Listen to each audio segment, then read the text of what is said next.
ఒక్క యుద్ధం 3 దేశాల పరువు తీసింది. 3 దేశాల యొక్క ఆర్థిక వ్యవస్థలకి చిల్లు పెట్టింది. 3 దేశాల రక్షణ వ్యవస్థల వైఫల్యాన్ని బయటపెట్టింది.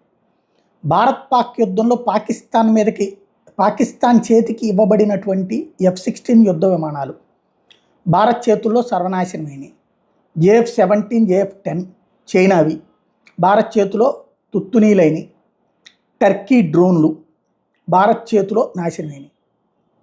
అన్నీ కలిపితే వేల కోట్ల రూపాయలు విలువైనవి. నెంబర్ 1. రెండవది, ఒక్కటి కూడా భూమిని రీచ్ కాల, ఒక్కటి కూడా భారత్కి డ్యామేజ్ చేయలే, ఒక్కటి కూడా ఇక్కడ నష్టం కలిగించాల. అదే సందర్భంలో అవన్నీ ధ్వంసమైనవి. వాళ్ళకి సంబంధించిన ఎయిర్ డిఫెన్స్ సిస్టమ్ ఉన్నటువంటి చైనా ఎయిర్ డిఫెన్స్ సిస్టమ్ ఉన్నటువంటి పాకిస్తాన్ లోపలికి మన మిస్సైళ్ళు వెళ్ళి కూల్చగలిగింది. వాళ్ళ లాహోర్ ఎయిర్ డిఫెన్స్ సిస్టమ్నే ధ్వంసం చేయగలిగి, వాళ్ళ ఆయుధాగారాలు దెబ్బతీయగలిగి, వాళ్ళకి సంబంధించినటువంటి స్థావరాలను దెబ్బతీయగలిగి. ఇది తేడా.